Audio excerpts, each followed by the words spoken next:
Olá pessoal, essa é a Sandra, Este é o Moisés. continuando o estudo da igreja de Pérgamo. Na parte que nós paramos foi Tenho contra ti, certo? Mas antes, compartilhe o nosso vídeo, se inscreva no nosso canal, deixe seu like lá e deixe seu comentário, tá bom? Muito importante para nós. Sim, e vamos continuar orando pelo nosso Brasil, sem desistir, sem retroceder. Ah, então, nós paramos no verso 14 e 16 de Apocalipse 2, que é quando Jesus tem uma preocupação com a igreja de Pérgamo. E ele diz assim: mas algumas poucas coisas tenho contra ti, porque tens lá os que seguem a doutrina de Balaão, o qual ensinava a Balaque a lançar tropeços diante dos filhos de Israel, para que comessem dos sacrifícios da idolatria e fornicassem. Assim tens também os que seguem a doutrina dos nicolaítas, que eu odeio. Então vamos ver o que Jesus está falando aqui, né? O que é essa doutrina de Balaão? Essa história está lá em Números 22, 24, capítulo 22 ao 24. Então, existe ele se recusava a amaldiçoar Israel em troca de recompensas. Havia um rei que era inimigo de Israel e contratou Balaão para amaldiçoar o povo de Israel. Então ele se recusa a amaldiçoar Israel, mas em troca de recompensas. E ele ainda, depois, né, para piorar a situação dele, ele ensinou o rei dos Moabitas como fazer o povo de Israel tropeçar, que era se envolvendo com as mulheres lá. É por isso que Jesus compara essa doutrina de Balaão com os nicolaítas. Então vamos lá. Doutrina de Balaão. Tem 3 referências no Novo Testamento sobre Balaão. Uma delas tem Apocalipse 2,14, que tem a ver com perder castidade espiritual. Então, é um casamento com o mundo, né? É um casamento inapropriado. A maneira de Balaão, são 3 pontos: a doutrina de Balaão, ao modo de Balaão e o erro de Balaão. Então, a maneira de Balaão, segundo Pedro 2,15, diz assim que ele amou o prêmio da injustiça. A Bíblia diz isso. Você vê que é a segunda referência de Balaão no Novo Testamento. Ele amou o prêmio da injustiça. Agora, contrato, como ele fazia um negócio, né, para não amaldiçoar Israel, mas querendo ganhar recompensas, né? Então, é um contrato que é igual a fazer comércio com o seu dom espiritual. Se você consegue pensar em pessoas e profetas e líderes hoje que fazem isso, não é pura coincidência, não. Resumindo assim nessa questão de Balaão, você sabe que é errado, ele sabia que era errado amaldiçoar, só que ele estava sendo tentado por um desejo que estava no coração dele. E ele foi tentado, lutou ao máximo para não aceitar aquilo, mas foi cedendo, mesmo sabendo que era errado. Então isso que é grave. Quando você sabe que é errado, a gente não tem outra escolha. Não fazer. Porque os dons, eles são dados para nós e eles não são tirados. Então, infelizmente, muitas pessoas usam o seu dom com comércio, né? Com o dom espiritual de Deus, eles fazem comércio com esse dom. Nós já vimos alguns casos, né? E isso é diabólico, né?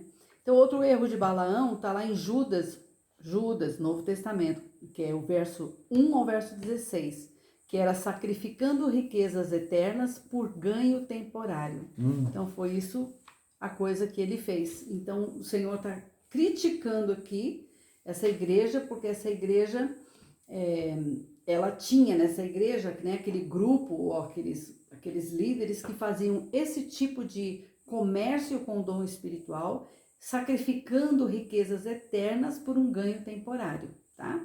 Então, hoje em dia, é muito fácil de encontrar, né, isso. Na verdade, porque existe um problema de confiar em Deus, né? Porque se você tem um dom que você recebeu gratuito, você usa esse dom sem cobrar, correto?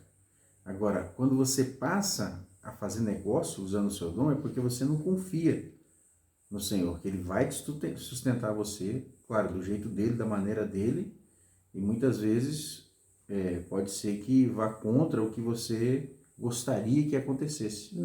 Mas temos que confiar em Deus, né? Então, quando você usa o dom, seja ele qual for, você não pode fazer negócio no seu coração.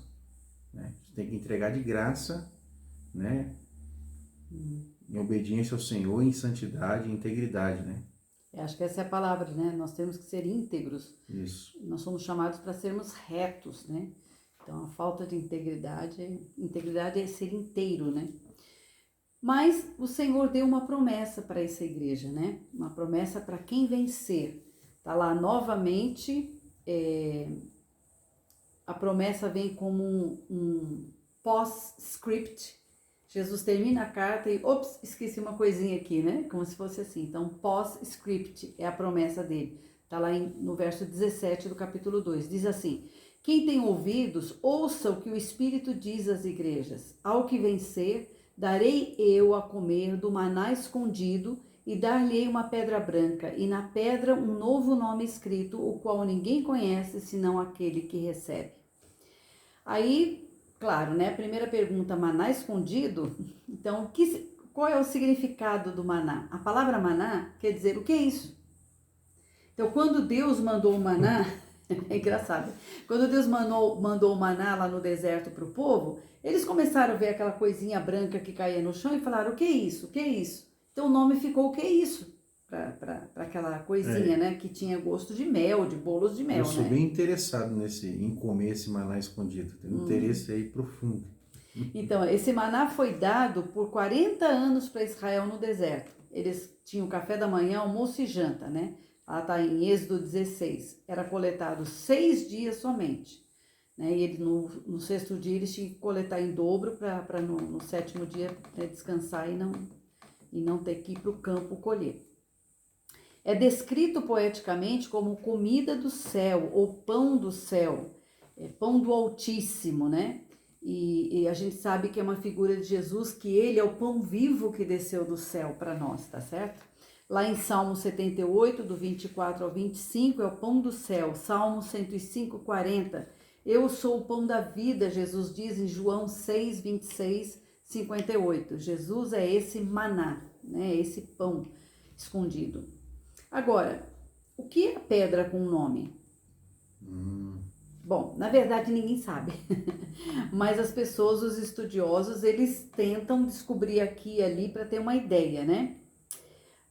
Existem pelo menos 1000 conjecturas, né, de estudos, mas uma delas que chama atenção é uma prática que os romanos tinham de dar uma pedrinha com o nome da pessoa, e aquela pedrinha dava direito para a pessoa a receber pão e ter acesso aos jogos, né? Aqueles jogos dos eventos que eles tinham lá, os romanos, né? É como se fosse uma entrada para assistir o jogo de futebol, e aí você ganha um lanchinho, né? Era mais ou menos assim, sabe? Então, era um ticket de entrada, vamos dizer. Então, a gente não sabe se Jesus usou essa expressão porque o povo daquela época ia entender, né? Tipo, você vai ter livre acesso, né, para um monte de coisa. Então, quem sabe essa expressão foi usada por causa disso, mas são apenas conjecturas, porque ninguém sabe o que é essa pedrinha branca com um novo nome. Então, recapitulando as igrejas que nós vimos até agora, nós vamos ver advertências que devem ser aplicadas a todas as igrejas. Todas as advertências que Jesus deu, nós temos que lembrar e aplicar para nós hoje, né? Então, em Éfeso, que é a primeira igreja, era a devoção, né, que o Senhor exigiu deles, e não apenas doutrina, lembra? Para voltar ao primeiro amor. Então, não apenas doutrina, mas a devoção, né, os fundamentos da palavra de Deus, e voltar ao primeiro amor. A segunda igreja, que foi Esmirna, era para perseverar na perseguição. Vocês vão ser perseguidos, vocês vão ser mortos, mas perseverem, fiquem firmes, porque vocês têm a vida eterna. Segunda morte não vai alcançar vocês. E agora, Pérgamo, a advertência é para purifique-se para representar o rei, como embaixadores do reino de Deus. Então, aqui não está falando exatamente de uma perseguição, de morte, mas está mandando se purificar, né? Então, deixar as obras dos nicolaítas e de Balaão, não fazer comércio com a palavra de Deus, com os dons espirituais, ter uma vida reta, santa, para representar como embaixador do Senhor nessa terra.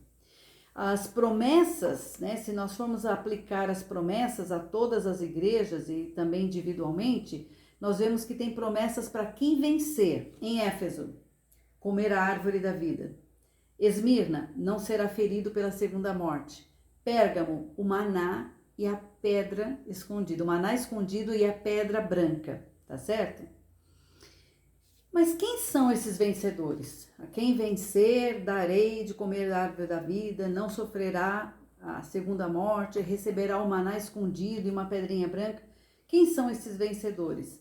Lá em 1 João 5, 4 e 5 diz assim: qualquer que é nascido de Deus vence o mundo. E essa vitória que vence o mundo é a nossa fé. Quem é que vence o mundo? Senão aquele que crê que Jesus é o Filho de Deus. Então, esses vencedores têm fé e eles creem que Jesus é o Filho de Deus. E nós vamos vencer o mundo. Tá certo? Vamos ver assim a aplicação profética da igreja de Pérgamo, acho que dá tempo, né? Porque nós vimos várias camadas de entendimento e agora nós temos que fazer uma aplicação profética. Então, primeiro a gente tem que entender, é um pouquinho complicado esse aqui, que nós temos que entender uma lenda da Babilônia, para a gente chegar nessa camada de entendimento. Então, na Babilônia tinha o Tamus, que era filho de Nimrod com Semíramis, tá? Então, Nimrod é aquele que nós já comentamos aqui, que era provavelmente um Nephilim, né? Porque ele era enorme, ele pegava vários leões assim nos braços, então ele tinha que ser imenso, grande, um gigante. E na Bíblia, quando fala desses gigantes, são os Néfilins, que era uma mistura de anjos caídos com seres humanos, né? E no relacionamento de Nimrod com Semíramis, ele teve esse filho Tamus. E eles estão associados com o Deus Sol. Toda adoração ao Deus Sol, em várias culturas, em vários lugares do mundo, em várias gerações. Ele morreu, Tamus, o filho de Nimrod, né? Morreu no solstício, quando os dias são mais curtos, dezembro lá e tal, né?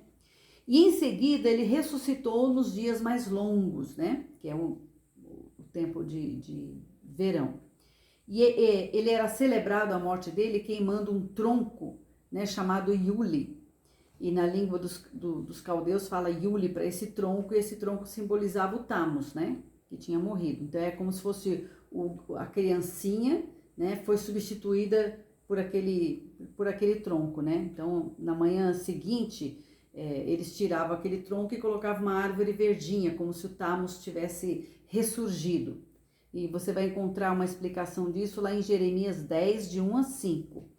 E as tradições da Inglaterra vêm de Roma, né? E Roma tem essas raízes lá nas histórias da Babilônia. Nós já falamos, né, que inclusive coisas da Babilônia foram trazidas lá para Pérgamo, certo? Então, eles tinham essas histórias. Aí você vai dizer assim, então a nossa árvore de Natal é bem parecido com isso, né? Esse pinheirinho verde que a gente coloca não tem a ver com Tamus, não sei o quê. Olha, é uma história tão antiga, né? Eu acredito que todo cristão que tem um pinheirinho verde no Natal, ele não olha para o pinheirinho pensando no Tamus. Nós olhamos para o pinheirinho verde dizendo assim, é como Jesus. Jesus, ele ressuscitou e ele está vivo como o pinheiro, né? O pinheiro nos lembra que Jesus, ele ressuscitou e ele nos dá esperança da nossa ressurreição também. Bom, outra coisa interessante quando Ciro conquistou a Babilônia, os sacerdotes da Babilônia, nós já falamos isso, fugiram levando todo o sistema religioso, todos os artefatos, livros e poções, instrumentos e sei lá mais o que, levaram para Pérgamo. Como o centro de poder mais tarde se mudou para Roma, tudo que estava ali em Pérgamo, nós já falamos, foi levado para Roma, que acabou, né, hoje, né, se tem a suspeita que esteja tudo no Vaticano, né? Então, o mesmo sistema religioso que tinha lá na Babilônia, que foi trazido, né? Esses sacerdotes foram ensinando, colocando uma roupagem diferente, né? Tal, e foi adotado com rótulos, nomes latinos. E isso formou a fundação pagã de Roma. Né? Então, isso é interessante a gente observar. Roma absorveu muito, né? Inclusive as roupas, você vê que tem uma... até o título, né, que vocês sabem, tem Pontífice Máximo. Esse título era dos romanos, eles usavam entre eles lá. Era o título do sacerdote da Babilônia. que foi tomado emprestado e usado, primeiro foi usado em Pérgamo, coincidentemente, e depois pela igreja romana, gente. Infelizmente, a igreja cristã, que já tinha os seus papas, né, nesse tempo, começaram a usar esses termos emprestados, né? Então, o seu líder máximo ficou como pontífice máximo. Então, hoje o papa usa esse termo. Depois, pela igreja romana, em 378 depois de Cristo, e por Damascus, o bispo de Roma, né? Isso aí você encontra essas informações nos escritos de Slope e Pember. Eles escreveram toda essa história.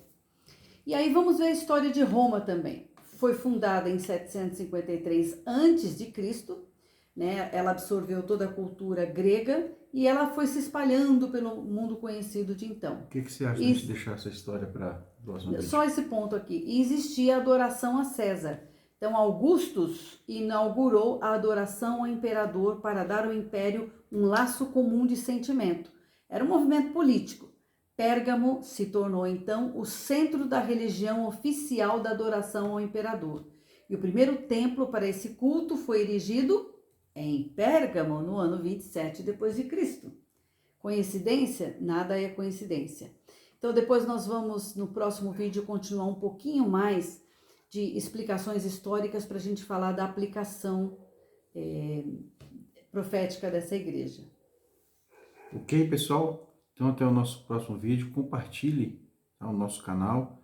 Deixe o seu like, deixe o seu joinha lá e faça suas perguntas, tá bom? Deus abençoe. Até lá.